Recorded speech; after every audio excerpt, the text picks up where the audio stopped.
Bem-vindo ao Leitura de Ouvido, o podcast que transforma linhas em ondas sonoras. Eu sou o Lucas. Eu sou a Dayana. E o episódio de hoje é O Pântano da Lua, de Howard Phillips Lovecraft. Ele que esteve ontem no Clube Leitura de Ouvido, vamos entender quando a audácia atrai uma maldição. Isso, ontem se você está escutando na sexta-feira, né, dia da publicação.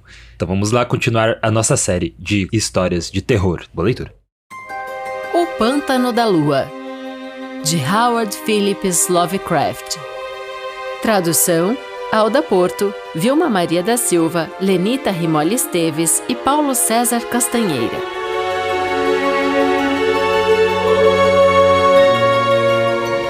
Dennis Barry foi a algum lugar, a alguma região espantosa e remota de que nada sei. Estava com ele na última noite de sua vida entre os homens e ouvi seus gritos quando a coisa chegou até ele. Mas os camponeses e a polícia do condado de Meath nunca conseguiram encontrá-lo, ou os demais, embora tivessem procurado por muito tempo e em pontos afastados. E agora me arrepio quando ouço as rãs coachando nos pântanos ou contemplo a lua em lugares solitários. Conheci Dennis Barry intimamente nos Estados Unidos, onde ele tornara-se rico, e o felicitei quando ele readquiriu o antigo castelo próximo do pântano na pacata Kildare, de onde seu pai tinha vindo. Ali ele quis desfrutar sua riqueza entre a paisagem ancestral.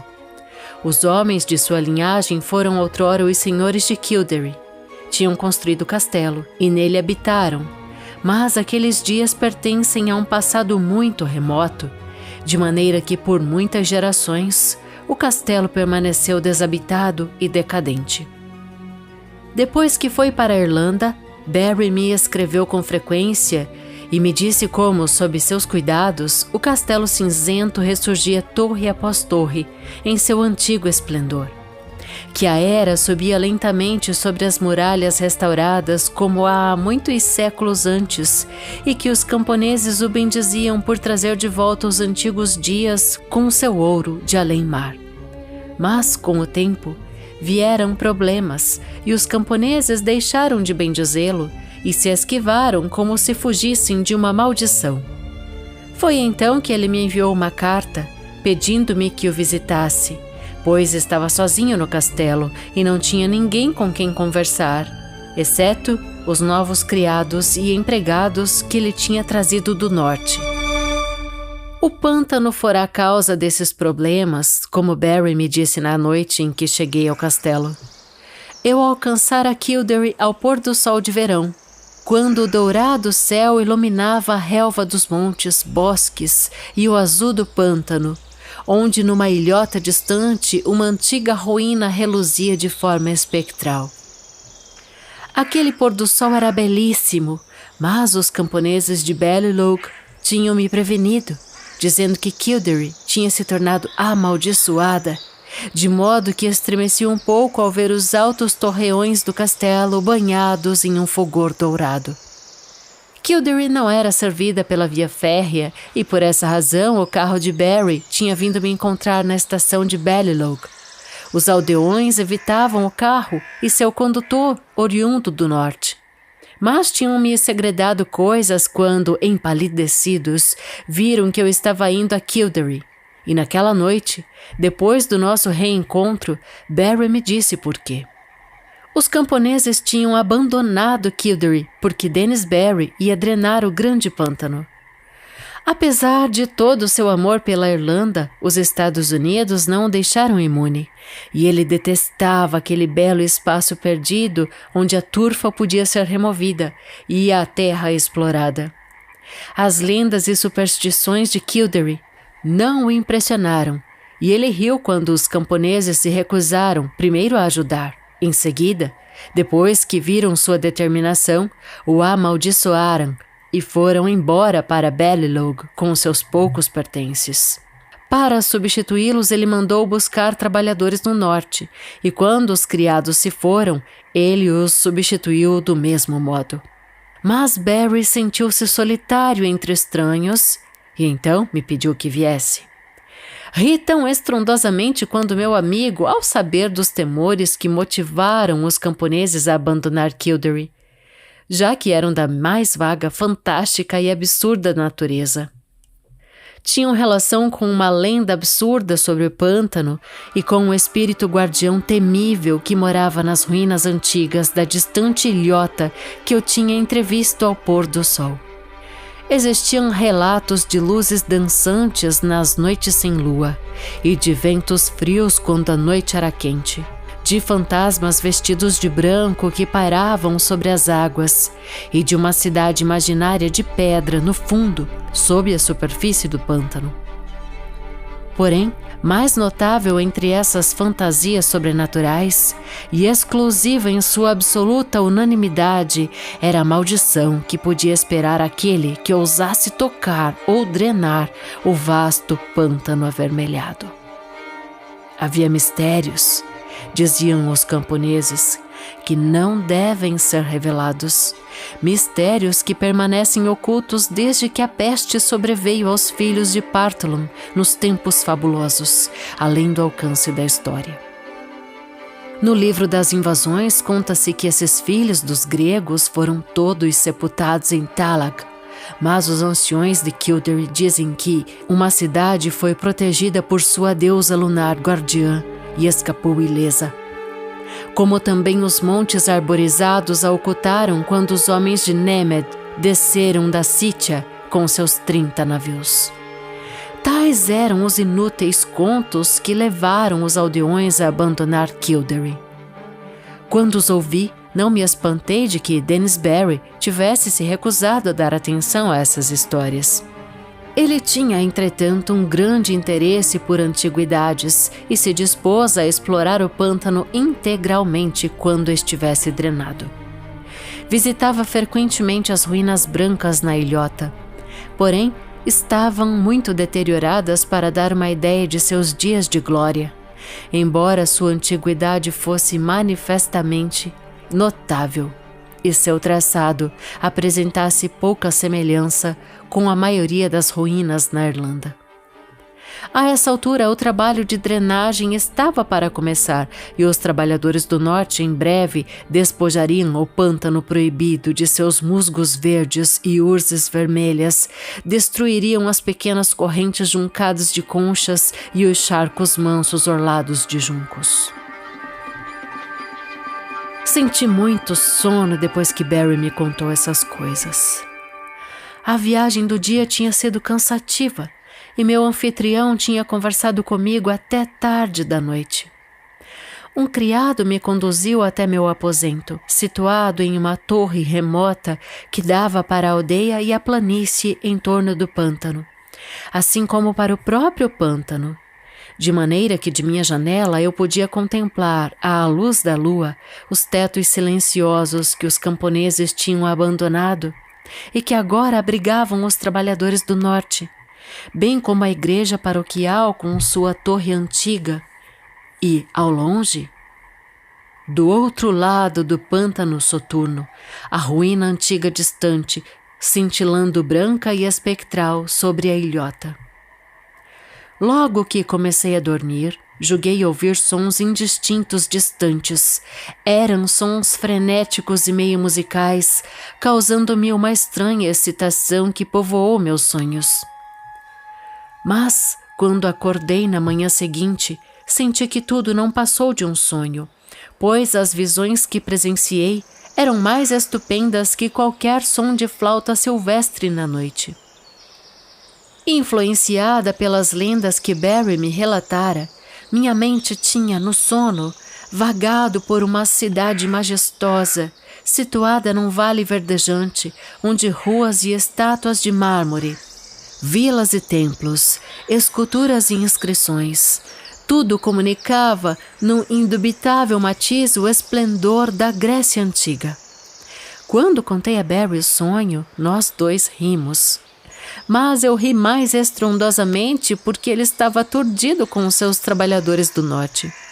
Pela 6ª vez eles tinham dormido demais, acordando muito lentamente e confusos.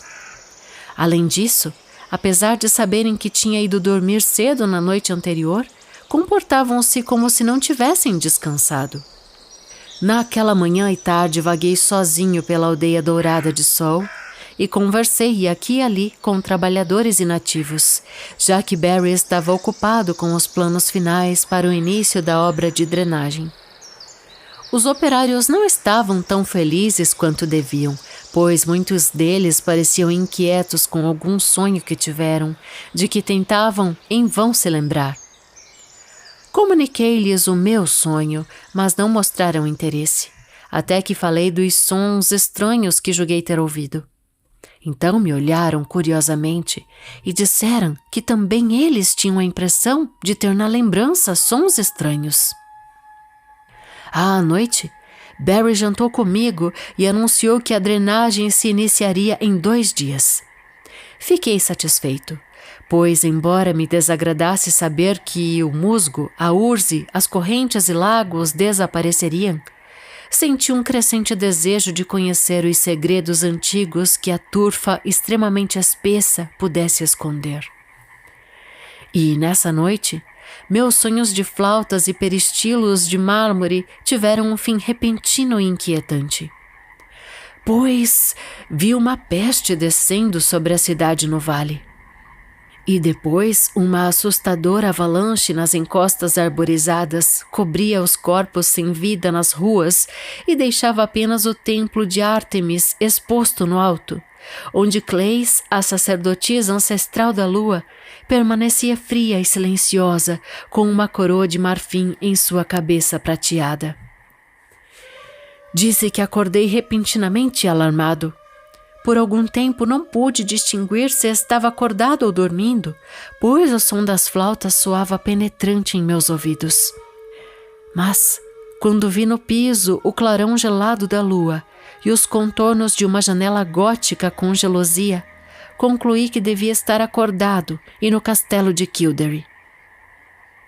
Em seguida, ao ouvir o relógio bater 2 horas em algum saguão afastado no andar inferior, percebi que estava mesmo acordado. Contudo, ainda me chegava aquele som monótono de flauta ao longe. Seu estilo selvagem e sobrenatural me fez pensar em alguma dança de faunos no distante Menelau. Isso não me deixaria dormir e, impaciente, pulei da cama e caminhei pelo aposento. Apenas por uma casualidade me aproximei da janela norte e olhei a aldeia silenciosa e a planície ao redor do pântano. Não desejei contemplar o exterior, pois queria dormir. Mas as flautas me atormentavam e eu tinha de fazer ou ver alguma coisa. Como eu podia suspeitar as coisas que estava para presenciar? Ali na luz da lua, que inundava a vasta planície, se apresentava um espetáculo que nenhum mortal, tendo-o presenciado, podia esquecer.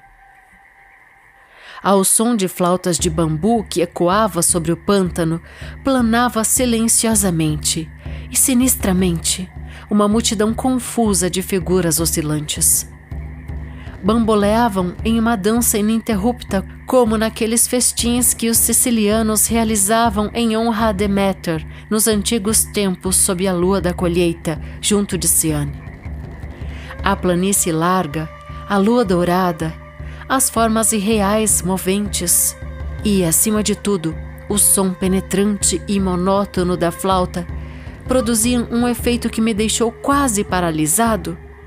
Todavia, apesar do meu medo, notei que metade desses dançarinos maquinais e incansáveis eram os trabalhadores que eu julguei estarem dormindo, ao passo que a outra metade eram estranhos seres brancos e etéreos de natureza indeterminada, embora sugerissem náiades pálidas e pensativas das fontes ameaçadas do pântano. Não sei quanto tempo prestei atenção nessas imagens, ali da janela do torreão solitário, antes de perder abruptamente os sentidos, sem sonhos, do qual me reergueu o sol da manhã já alto. Meu primeiro impulso ao acordar foi comunicar todos os meus temores e visões a Dennis Barry. Mas quando vi o sol brilhar pela gelosia da janela leste, me convenci de que nenhuma realidade havia nas imagens que presenciei. Sou inclinado a estranhas fantasias, mas não tão suscetível a ponto de acreditar nelas. Por isso, nessa ocasião me bastou indagar os trabalhadores para saber que dormiram até muito tarde e não se lembravam de nada sobre a noite passada, a não ser de sonhos indistintos sobre sons penetrantes. Essa questão do som espectral da flauta me perturbou muito e me perguntei se os grilos de outono teriam chegado antes do tempo para afligir a noite e assombrar a imaginação dos homens. Mais tarde, encontrei Barry na biblioteca, debruçado sobre seu projeto para a grande obra que estava para começar no dia seguinte. E, pela primeira vez, senti o roçar do mesmo medo que levara os camponeses a abandonar a aldeia. Por alguma razão desconhecida, me apavorou a ideia de perturbar o antigo pântano e seus segredos sombrios. E imaginei terríveis figuras habitando na escuridão sob as incomensuráveis profundidades das antiquíssimas turfas. Parecia-me uma insensatez trazer à luz esses segredos e comecei a desejar ter um pretexto para deixar o castelo e a aldeia. Cheguei ao ponto de falar casualmente com Barry sobre o tema, mas não ousei prosseguir depois que ele soltou uma de suas retumbantes gargalhadas. E assim permaneci em silêncio quando o sol poente desceu resplandecente sobre os montes ao longe, e Kildare refugiu toda vermelha e dourada, num fulgor que era como um presságio. Nunca poderei averiguar se os acontecimentos daquela noite foram realidade ou ilusão. Certamente transcendem qualquer coisa que possamos imaginar sobre a natureza e o universo. Não há nenhum paradigma ocorrente em que eu possa explicar aqueles desaparecimentos que ficaram conhecidos de todos os homens depois que tudo terminou. Eu me recolhi cedo e cheio de temor, e por longo tempo não consegui dormir no silêncio estranho da torre. Estava muito escuro, pois, embora o céu estivesse limpo, era lua minguante, e ela não sairia até a madrugada. Enquanto estava deitado, pensei em Dennis Barry e no que poderia ocorrer no pântano ao amanhecer, e me vi à beira de um frenesi, com o impulso de precipitar-me noite adentro, pegar o carro de Barry e me dirigir enlouquecido para Ballylough e para longe das terras ameaçadas.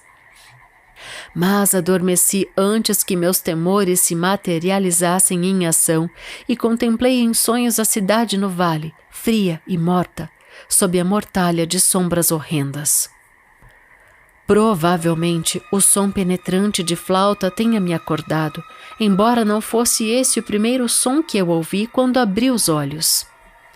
Estava deitado de costas para a janela leste que dava para o pântano, onde a lua minguante nasceria. E por essa razão esperava ver a luz projetar-se na parede oposta diante de mim. Mas não esperava ver o que então apareceu. A luz, com efeito, iluminava os painéis defronte, mas não era uma luz propriamente lunar. Terrível e penetrante era o feixe de fulgor rubro que fluía através da janela gótica, e o aposento inteiro estava iluminado de um esplendor intenso e sobrenatural. Meu comportamento imediato em tais circunstâncias foi específico, mas é apenas nas histórias fictícias que um homem age de modo dramático e previsível. Tomado de terrível pânico, em vez de olhar para o pântano em busca da origem dessa nova luz, afastei meus olhos da janela e afoitamente me vesti com a ideia estúpida de fugir. Lembro-me de pegar meu revólver e chapéu, mas antes de terminar de me arrumar, tinha perdido ambos, sem disparar um ou usar o outro. Pouco depois, o fascínio do esplendor rubro vencera meu medo. Avancei para a janela leste e olhei para fora, em meio à música enlouquecedora e incessante da flauta que vibrava lamentosa e repercutia por todo o castelo e toda a aldeia. Sobre o pântano havia uma avalanche de luz resplandecente, escarlate e sinistra, que emanava da estranha e antiga ruína da ilha distante. Não consigo descrever o aspecto daquela ruína. Devo ter enlouquecido, pois em vez de arruinada, me parecia erguer-se majestosa, esplêndida e cercada de colunas. Suas cúspides de mármore, refletindo fulgor, penetravam no céu como o ápice de um templo no topo de uma montanha. As flautas chiavam e os tambores começavam a soar, e enquanto contemplava, tomado de terror, pensei ver formas sombrias, saltitantes em contornos grotescos, que contrastavam com essa visão de mármore e esplendor. O efeito era titânico, embora inimaginável, e eu poderia ficar contemplando indefinidamente, não fosse o som da flauta me parecer mais forte à minha esquerda. Estremecendo de um terror estranhamente mesclado de êxtase, atravessei o aposento circular na direção da janela norte, de onde eu podia ver a aldeia e a planície ao redor do pântano.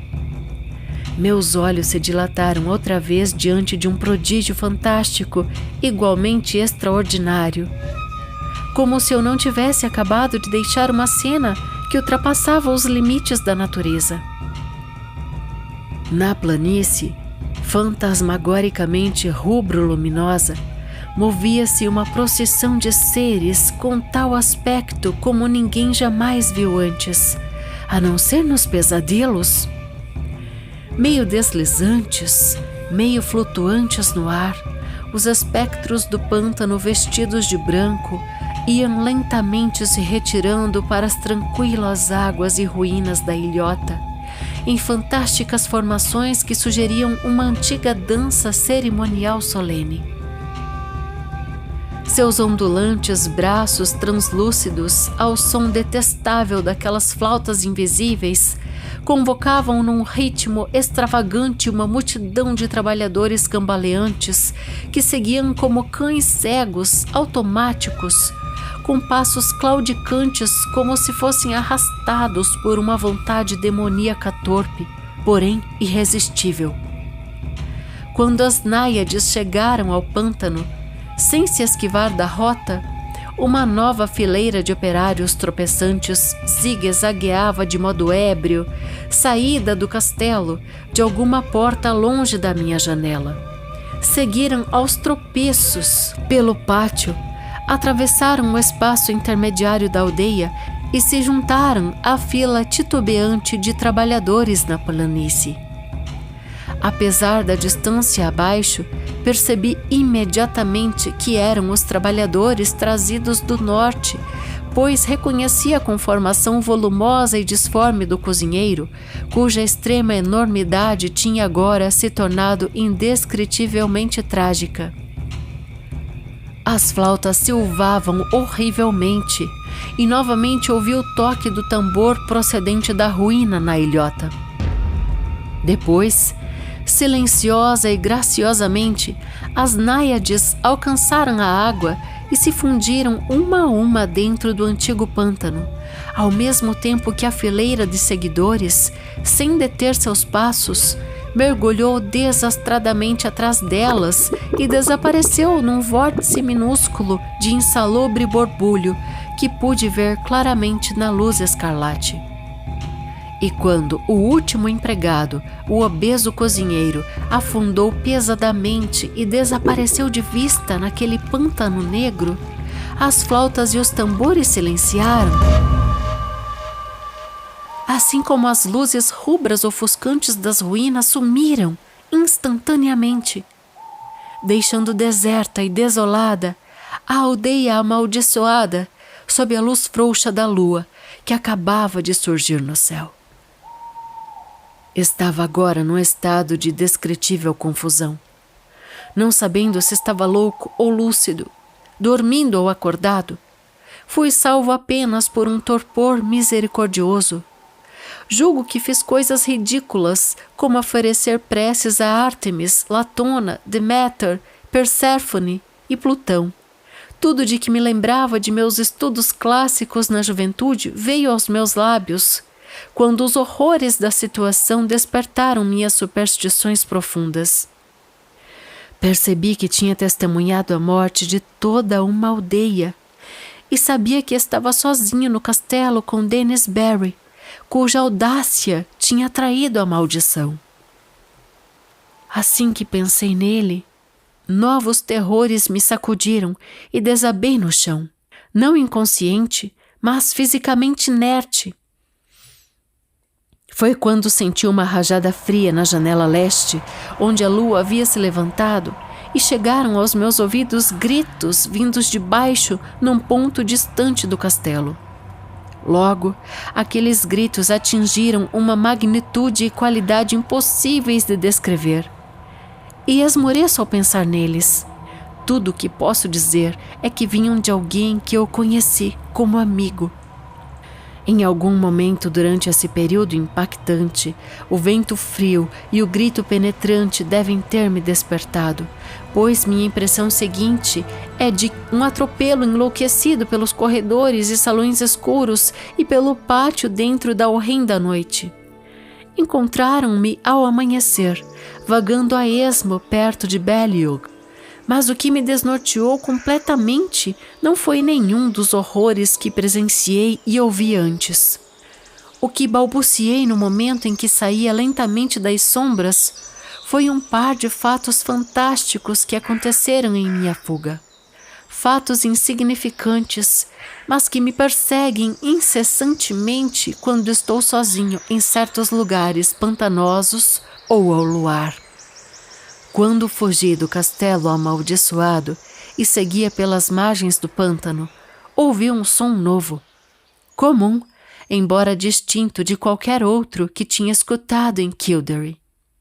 As águas estagnadas, nos últimos tempos completamente destituídas de vida animal, agora fervilhavam com uma multidão de enormes rãs lodosas que coachavam incessante e estridentemente num tom incomum, em desacordo com seu tamanho.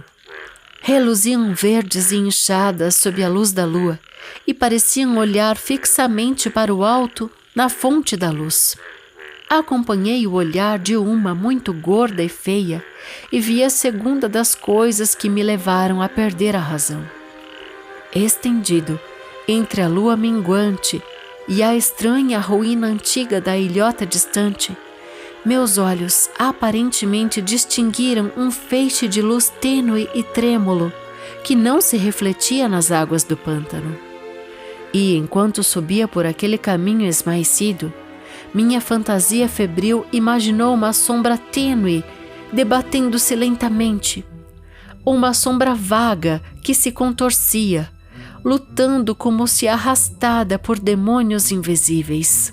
Enlouquecido como estava, naquela sombra horrenda, entrevi uma monstruosa semelhança. Uma nauseante e inacreditável caricatura. Uma efígie blasfema daquele que tinha sido Dennis Barry.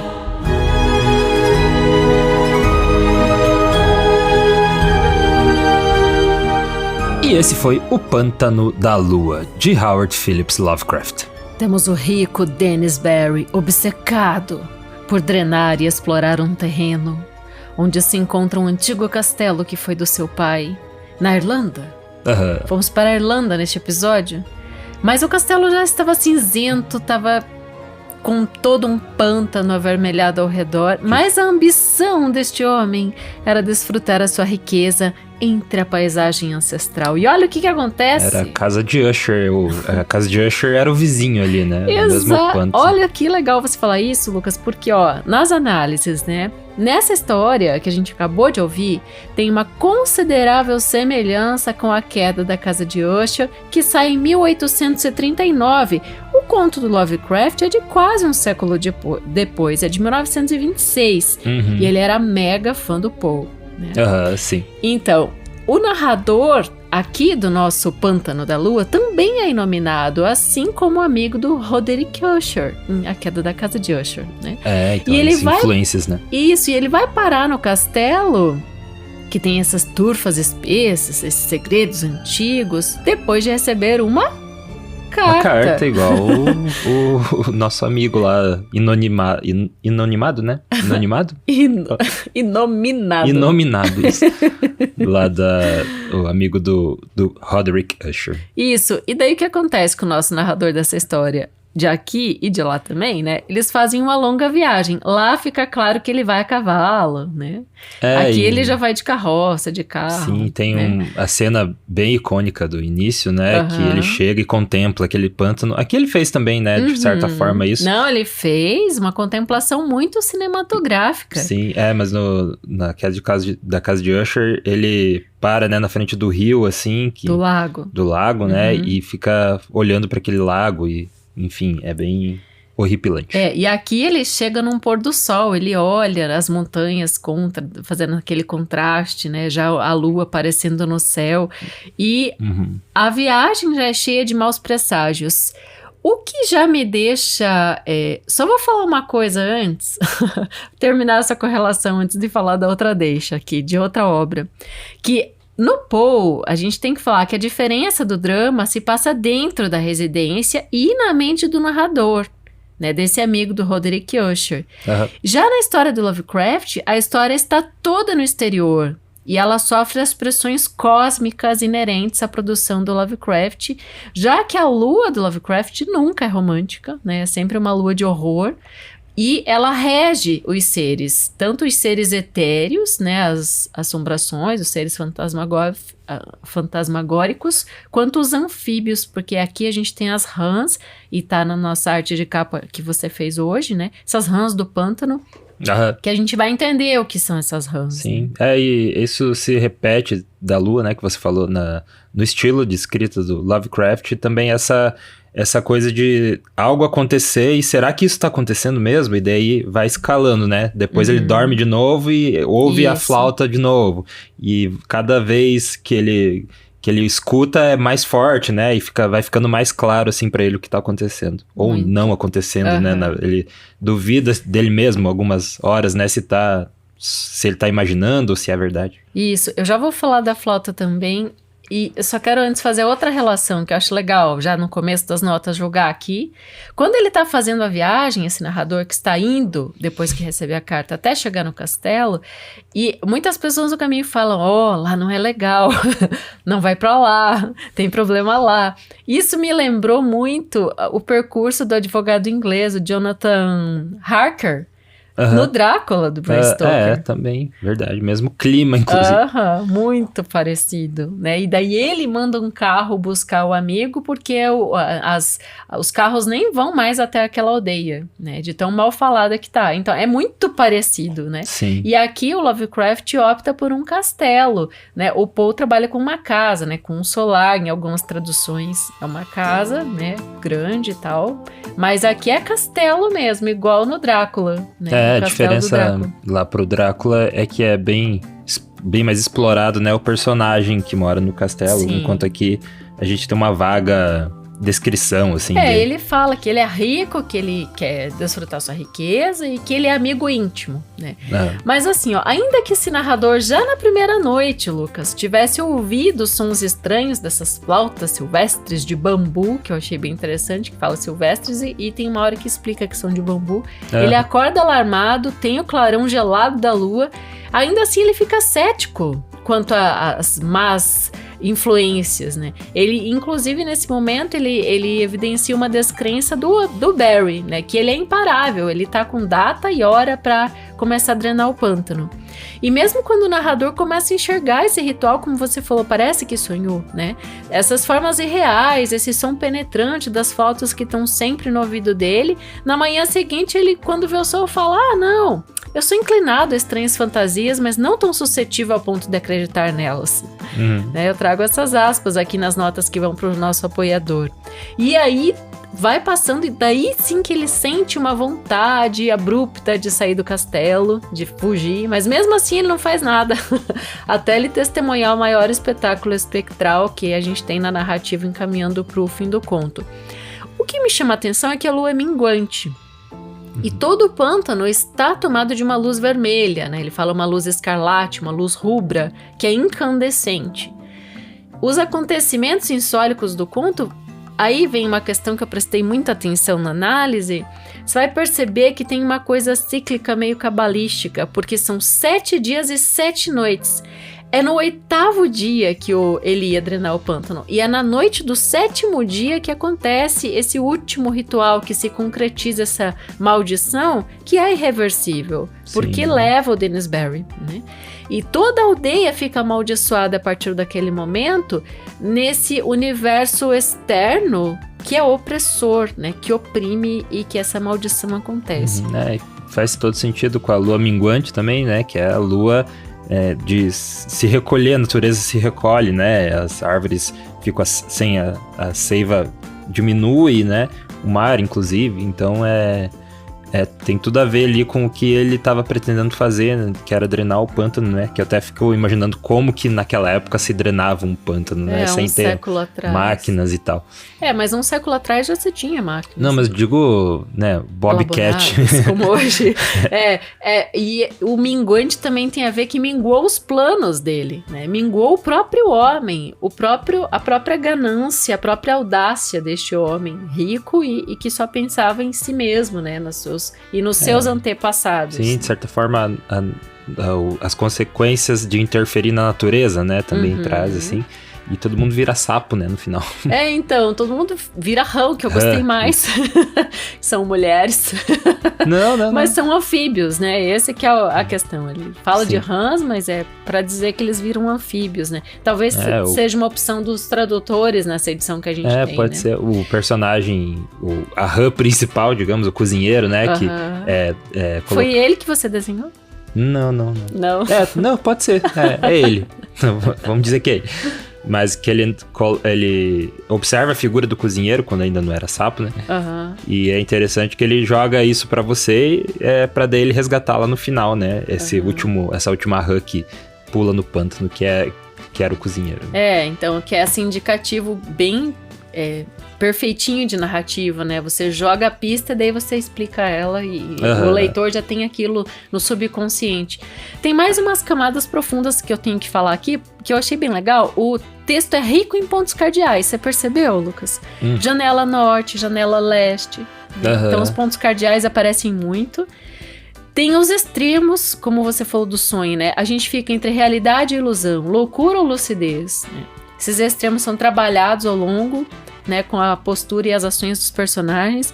E também evoca várias personagens mitológicas. Eu relaciono aqui Artemis, Cleis, Deméter, Latona, Perséfone, Plutão. Né? A gente sabe que em alguns textos o Lovecraft cria mitos, na verdade, né? Mas ele também faz uso de mitos já criados, né? E traz aqui, quando os horrores da situação, né? Desperta ali, finalmente, as superstições do narrador. E daí ele pensa em fazer orações, né? Para esses deuses, então, ou seja, mas não são os deuses, um deus supremo, universal, mas sim os deuses da mitologia, né?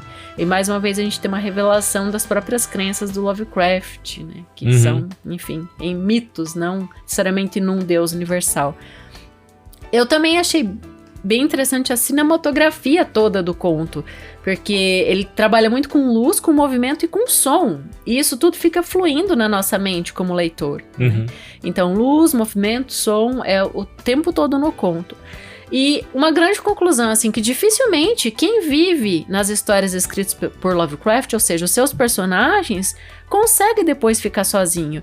Isso acontece no chamado de Cthulhu, com aquele narrador que não é empático, que a gente falava ontem, porque quando ele tá lendo o diário do último marinheiro, do Johansen, e o marinheiro conta tudo que aconteceu no mar, e ele tá indo numa barca lendo o diário, ele fala, nossa, eu não consigo ouvir o som do mar batendo no casco do barco, eu fico com medo, né? Sim. E aqui também a gente tem esse narrador com medo no final. Então, os seus personagens demonstram medo da solidão, né? E tem quase sempre características de loucura, o que é uma característica dos textos do Poe. Sim, uma característica que daí se tornou do Lovecraft também. E é legal dizer que a gente fez uma reedição, né, do Queda da Casa de Usher. Em janeiro desse ano. Recentemente, então tá fresquinha ali pra você ouvir. Foi o primeiro episódio do podcast, da história do podcast, então a gente resolveu reeditar ele, fazer novamente, então tá bem legal. E a gente reeditou quando ganhou um livro de presente do tradutor, Romildo Muniz. Então, Isso. O presente que fez a gente impulsionar. Sim, e você tá falando bastante do clube do leitura, né, que aconteceu ontem, que seria quinta-feira, se você tá ouvindo na sexta. E lá surgiu algo novo, né, a partir de um dos membros do clube. Surgiu algo novo e a gente lança uma novidade aqui no podcast a partir de agora, gente. E o nome dessa novidade é o Leitura de Presente. Isso mesmo, significa que você pode dar a leitura de ouvido de presente para um amigo ou uma amiga sua que ama leitura. E como é que isso vai funcionar? Porque você pensa, a gente distribui gratuitamente os episódios. Sim, mas você sabe que o podcast mensalmente é mantido por financiamento coletivo, por apoiadores que também se tornam membros do Clube Leitura de Ouvido. Então, os membros doam R$20 mensais pro podcast e recebem acesso a um material para os encontros uma vez por mês e semanalmente também os estudos exclusivos que a gente envia. No clube, a gente vai a fundo num episódio que a gente já produziu, como a gente fez ontem com o chamado de Cthulhu de Lovecraft. E assim, quem já é apoiador com mais de R$20, aí já tá com a gente nessa caminhada, a gente tá abrindo aqui para você já dar de presente imediatamente, escolhe um amigo ou amiga para você dar o Clube Leitura de Ouvido também para essa pessoa. Ou seja, o que você tem que fazer?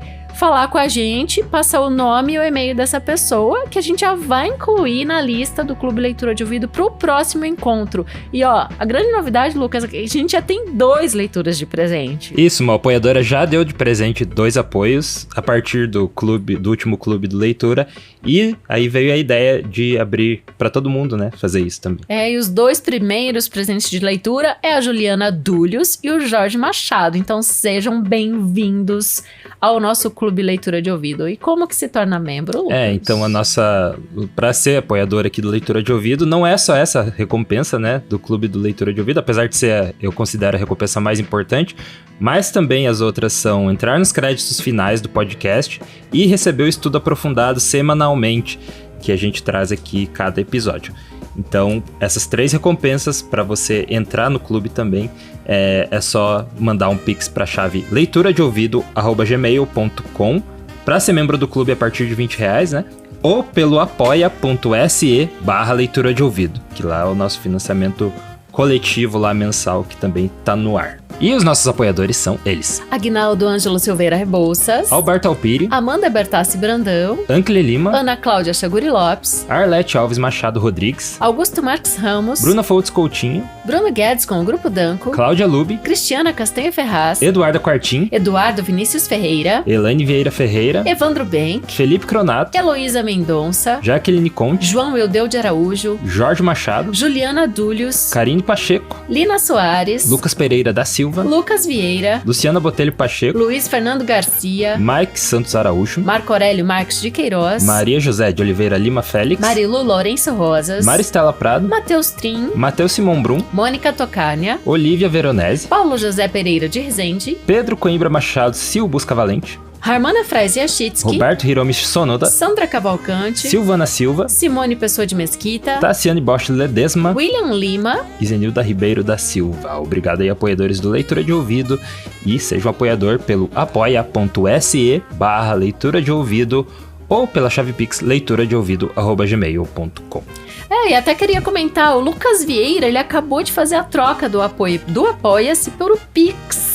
E não é só isso, ele aumentou o valor. Então a gente fica muito feliz com esses retornos. Inclusive o Lucas Vieira pode dar um presente de leitura, né? Colocar agora com esse apoio extra que ele está dando alguém também no nosso clube, viu, Lucas? Isso, então faça isso. Mais de R$20, então, você dá de presente. E R$20, se você quer só você entrar no clube por enquanto, é R$20. Mais que isso, daí você ganha essa oportunidade de presentear o seu amiguinho. Isso aí, a gente te vê na próxima leitura. Direção e narração, Dayana Pasquim. Edição, artes de capa e trilha sonora de abertura de Lucas Piaseschi. Produção Roca Studios. Avalie no Spotify e na Apple Podcasts. Siga para não perder os próximos episódios. Inscreva-se em youtube.com/leitura de ouvido. Siga no Instagram Leitura de Ouvido. Fale com a gente no leituradeouvido@gmail.com. E a gente te vê na próxima leitura.